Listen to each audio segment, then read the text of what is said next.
Shalom, shalom, Israel. First and foremost, I want to give all honor, glory, and praises to YAHAWAH, YAHAWASHI, HAITIANS.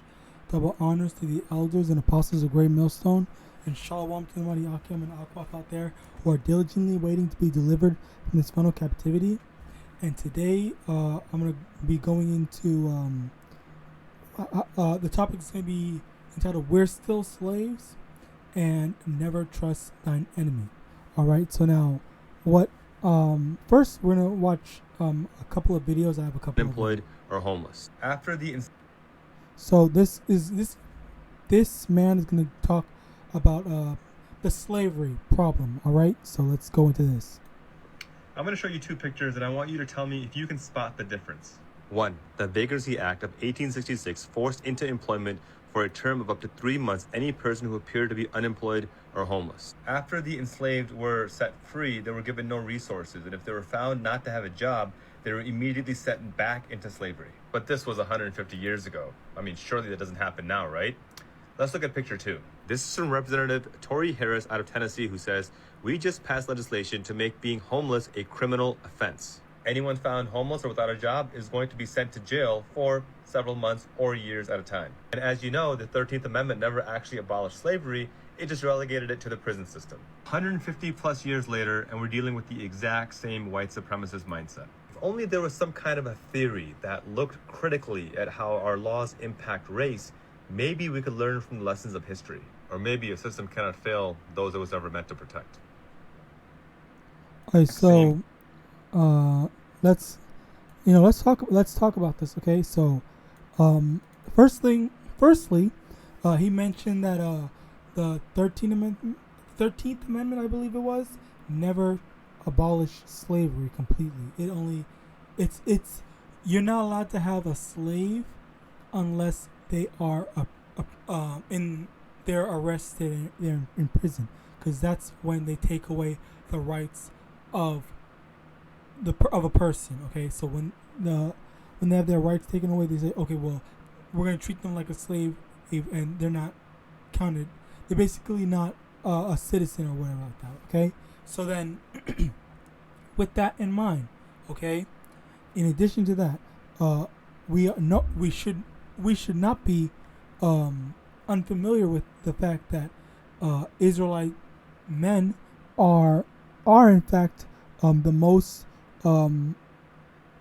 commonly arrested, the most commonly checked, like racially profiled and whatnot. And like Jake always has a problem with the justice system, even when they don't do anything. Okay. Right here. I want to bring this up. This is incarceration in the United States. Out of all ethnic groups, African Americans, Puerto Rican Americans, and Native Americans have some of the highest rates of incarceration. Though these groups, the black population is the largest and therefore make up a large portion of incarceration rates in U.S. prisons and jails. So now, very, very clearly it says African Americans, Puerto Rican Americans, and Native Americans have some of the highest rates of incarceration. All right. So these are 3 different tribes of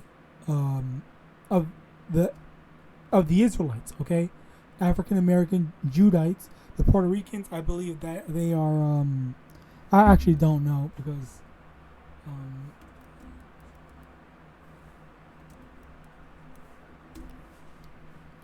Let me look at it. Ephraim. Okay, so Ephraim are where is it? Ephraim, Judah, Ephraim, and Gad or Reuben. Let me see. Gad, Native American or Native American Indians. Reuben, Seminole. Okay, so Gad, Judah, Ephraim, and Gad. All right. That's just not wrong one. That's just 3 of the 12 tribes. All right, but obviously it's a more what's the word, broad broad description. So African Americans could just mean any dark skin like Haitians and whatnot. I think they group them in together, as well as like what's it called? Haitian, Caribbean, and all those other tribes that are so-called dark skin. And then Native Americans, I don't know. I'm not sure if they. Well, yeah, definitely just Native Americans, and then it's just Puerto Ricans. So very clearly we can see that these are all Israelites. These are all Israelites that are the highest rates of incarceration. They want to enslave Israelites. Okay, they're targeting Israelites, and oh, I just remembered. I had another video. Where is it? Okay, Slocky, give me 1 minute. I need to get these videos. Slocky, bear with me 1 second. I need to show this. Where is it?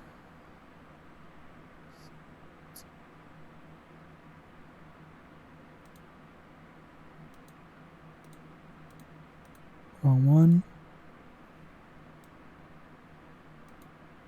Okay, here's the first one.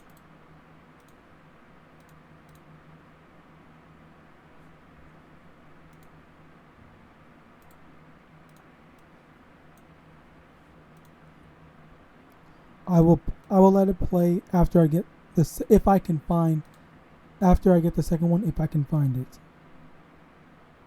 Okay, I've just found it. That was fast. Call YAHAWASHI. Now, let's get this. Okay,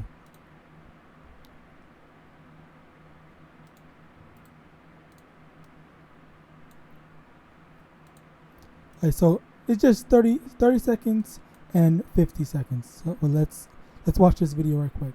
Former police chief of Biscayne Park is going to prison. Raimundo Atesiano was sentenced to 3 years in Miami federal court for a conspiracy in his department to frame black people for crimes they did not commit.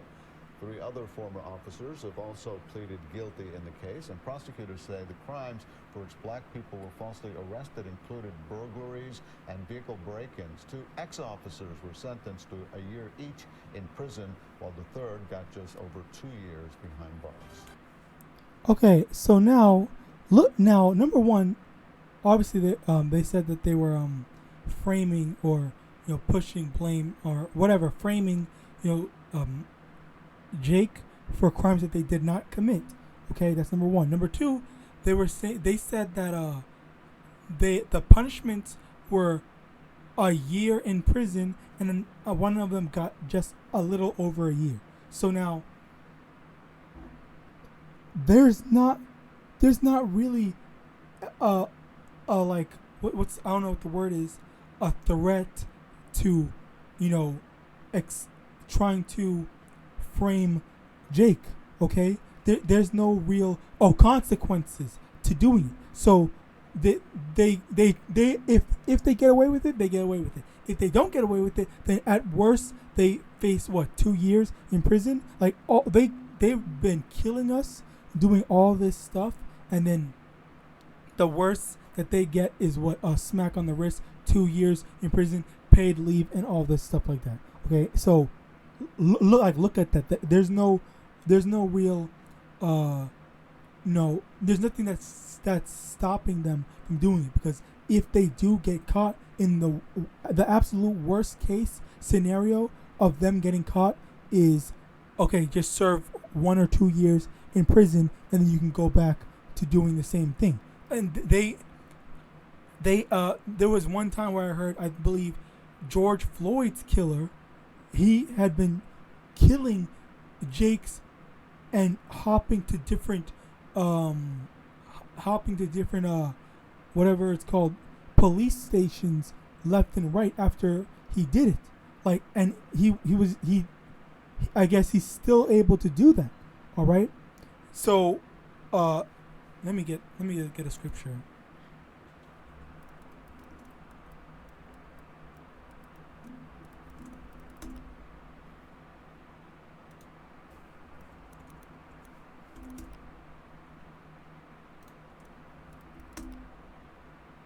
Zechariah chapter 11 verse 5, whose possessors slay them and hold themselves not guilty, and they that sell them say, blessed be the Most High, for I am rich, and their own shepherds pity them not. So we're looking at whose possessors slay them and hold themselves not guilty. You have sometimes Jake too, because Jake is sometimes Jake's, well, there are 2/3, and the 2/3 are wicked, and they do wickedly and side with our enemy. But primarily these Edomite cops, they go around killing us, Jake, and us, Israel, and they're not being held guilty for the murder, their unrighteous murders of our people. All right. Now another video, similar if not the same thing.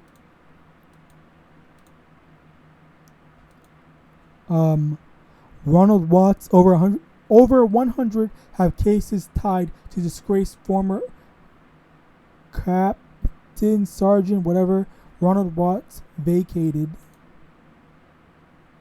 So it said there are more than 100 cases tied to this man. So let's see what the cases involve. Victims of former Chicago Police Sergeant Ronald Watts and his crew, who allegedly framed hundreds of residents at the former Ida B. Wells housing complex.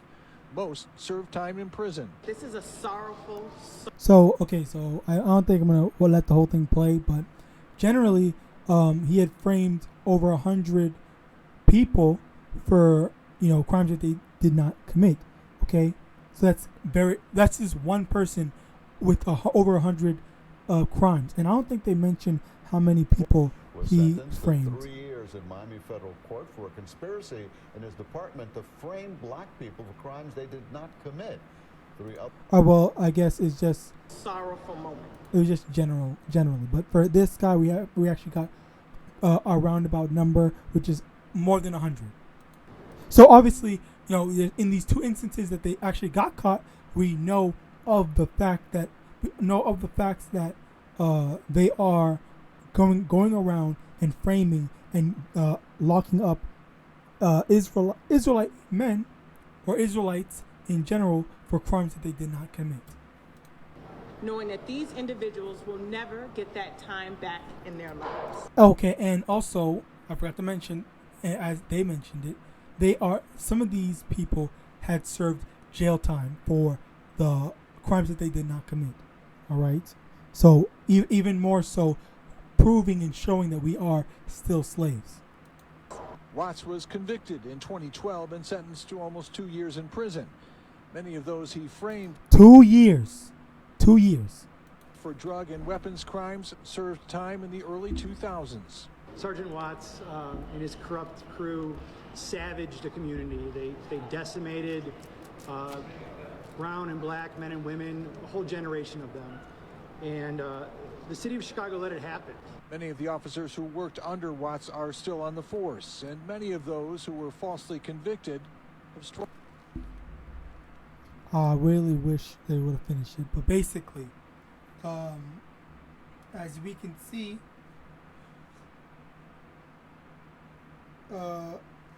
even Jake is, setting up our people, or maybe he was the only one that they allowed to get caught. All right.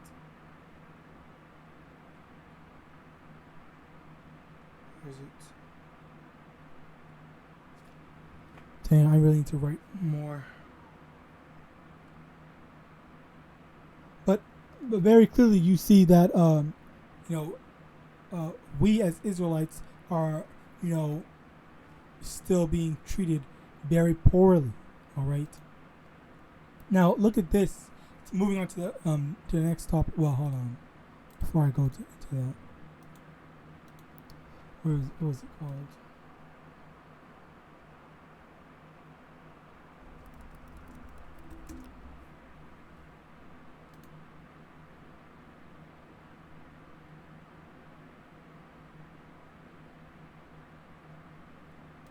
Okay, Deuteronomy 28 verse 30, thou shalt Salakia. Thou shalt betroth a wife, and another man shall lie with her. Thou shalt build an house, and thou shalt not dwell therein. Thou shalt plant a vineyard, and shalt not gather the grapes therein. So, all this, a lot of the stuff that we did, that we do, it's for our what's the word? Our possessors. All right, the people that are, whipping our backs in and out and whatnot. Okay, found it. Let's see. Slakia, one moment.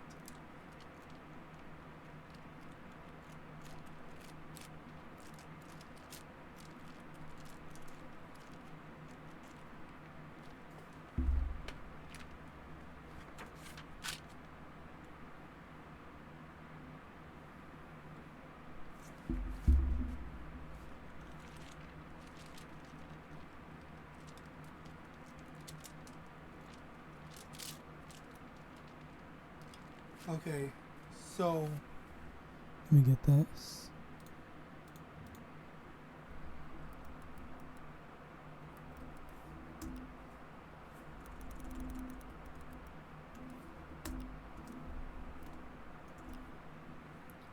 So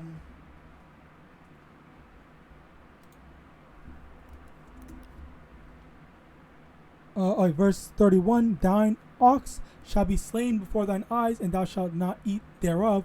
Thine ass shall be violently taken away from before thy face, and shall not be restored to thee.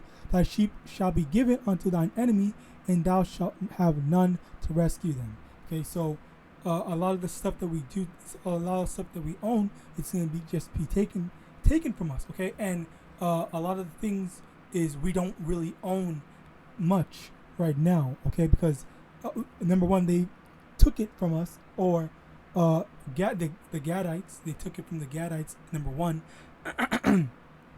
And then, by extension, they are also just selling all the stuff that is rightfully ours back to us. They're selling, you can go buy land, but not much. Jake actually owns land. But you can go buy land, you can go buy food, but again, it's you are buying from them, even though it was originally ours. Okay, which originally it's Gad's. Gad was here first, and then they came in, jacked Gad. So by extension, it is ours. All right. Lamentations, chapter 5, verse from the top.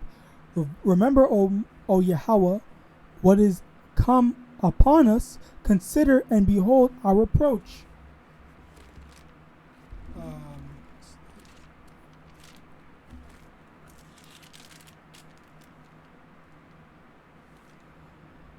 Verse 2, our inheritance is turned to strangers, our houses to aliens. We are orphans and fatherless. Our mothers are as widows. We have drunken our water for money. Our wood is sold unto us.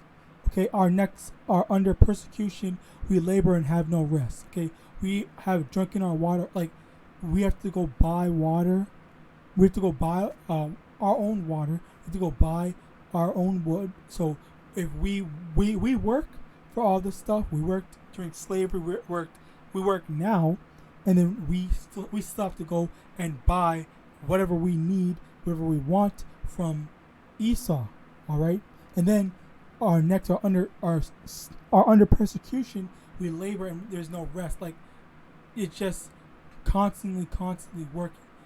Okay, for Israel in general. All right, and I say in general, not everyone. I know how some people might, get to saying that, like, oh, Will Smith and whatnot, or some of these celebrities or rich Jakes and whatnot. But yeah.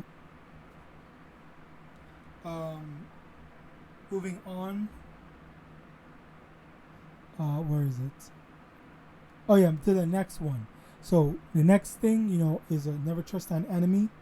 One of the things that I have a huge problem with is I really don't like.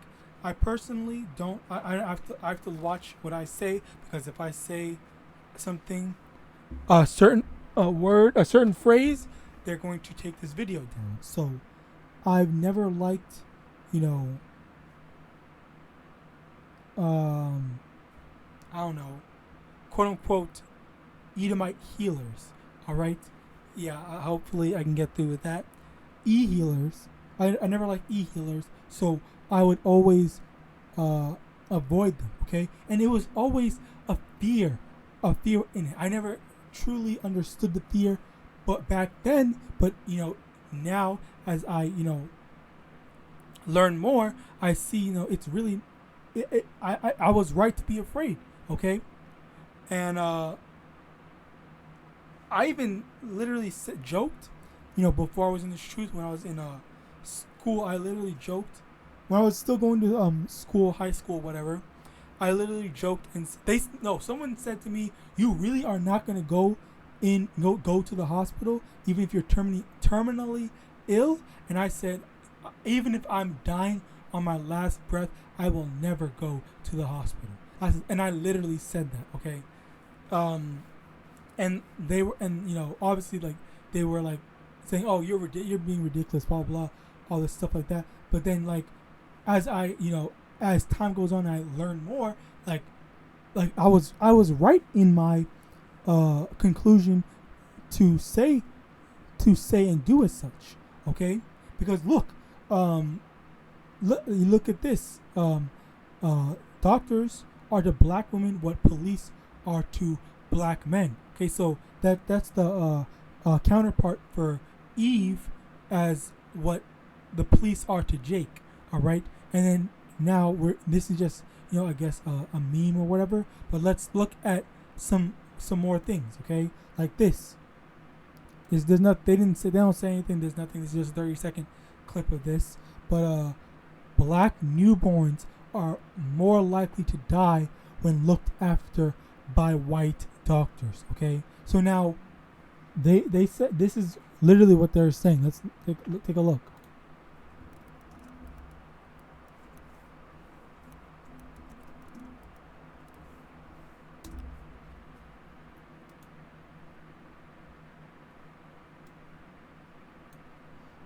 Oh wow, and this was all the way back in 2020. Okay.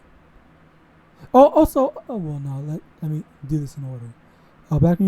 Black newborn babies in the United States are more likely to survive childbirth if they are carried by black doctors, but 3 times more likely than white babies to die when looked after by white doctors, a study has found. Okay.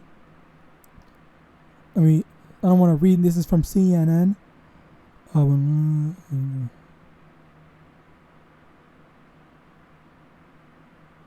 Also, there was another dang. There was another. I saw another documentary or whatever where they were saying that in general, white doctors, even if they weren't racist, were more likely to not try to save a black person, a so-called black person's life.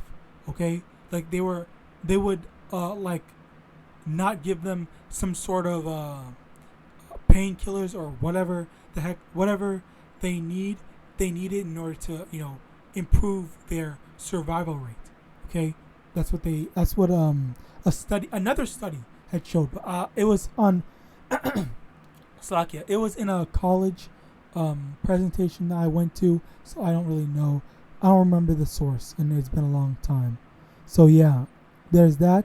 And now finally, well, no, let me. So we got that. Let's go to here. Let's watch. I will let this video play. Thank you. Well, my name is Glenda Warren, and I'm here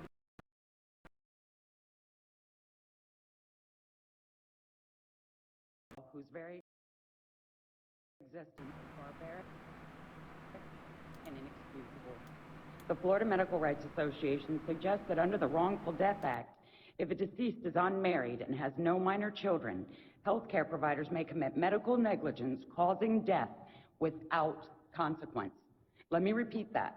Healthcare providers may commit medical negligence without consequence. And I'd like to ask each of you, how is this tolerable? I'd like to ask each of you, how is it legal? I would like to ask, what do you intend to do to change this law? And I would like to ask you to waste no time in making this an essential change. And let's consider what this law says. This law says, if you have a child and that child is, say, 26 and has no children, no spouse, just doing life, going to school, seeing the world, dating, such a thing should happen to them, you can do nothing. There's no justice, there's no peace. It says if your parent has no children under the age of 26, no spouse, their life has no value. It says once you are 26 years of age, you no longer need your parents, and your feelings are inconsequential. What are my goals here today? My goals here today is to ask you to respond, to ask each and every one of you to promise with conviction that this law will be among the first to change, as life must have a greater value than paper money. To ask each of you to hold accountable all of those responsible for secreting such a law into place.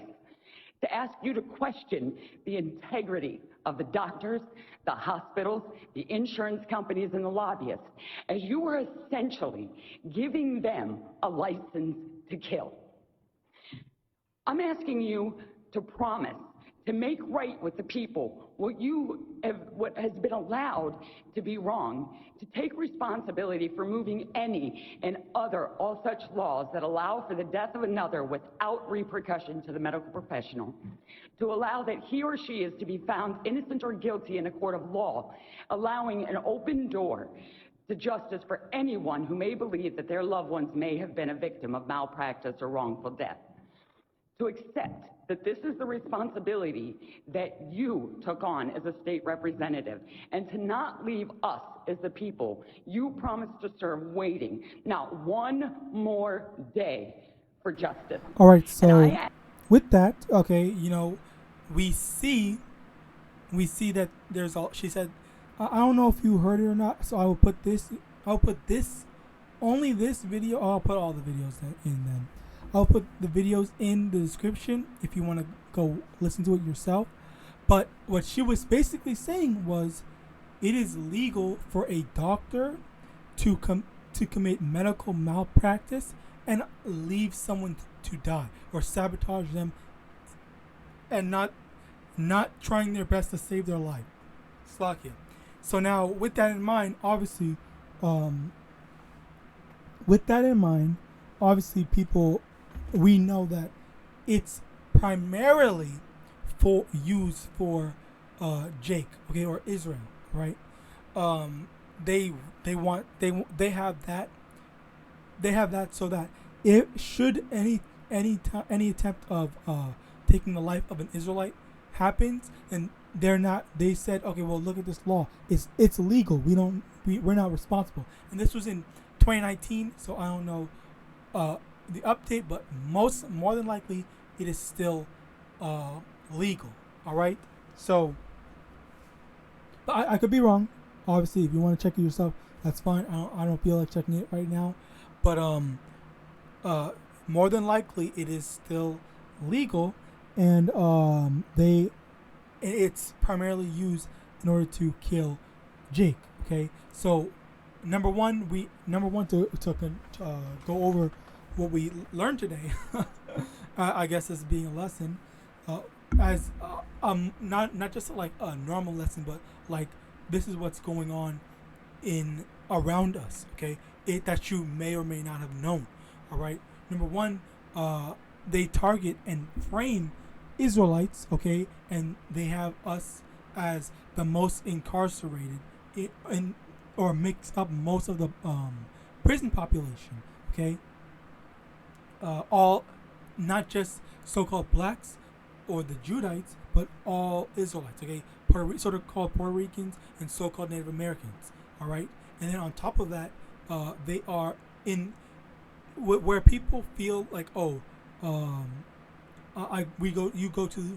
rely on the police to protect you from people trying to hurt you. You rely on the doctors that when you are hurt to save you. Okay, but very clearly for us Israelites, they are not our safe haven. All right. Where is it? Isaiah.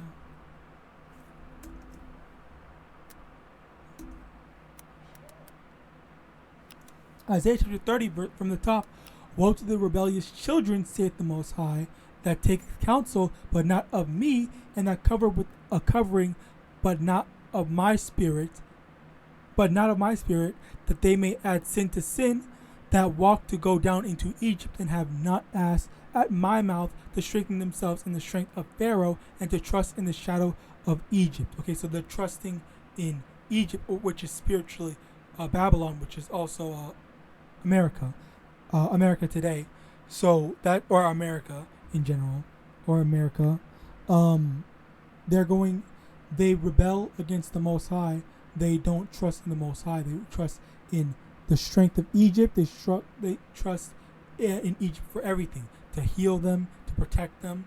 But Egypt is the one that's trying to kill them. All right. So honestly, I hope this is an important takeaway from you. Okay, don't trust in Babylon. Trust in the Most High Yahawah. All right, but I can't say in this video don't go to a certain place, but I would hope that everything speaks for itself. All right. So with that, I hope this lesson was edifying. I'm going to give all honor, glory, and praises to the Most High Yahawah, Ba'ashim YAHAWASHI, Ba'ashim Rakakwadash. Double honors to the elders and apostles of Great Millstone. And with that, I want to say Shalom.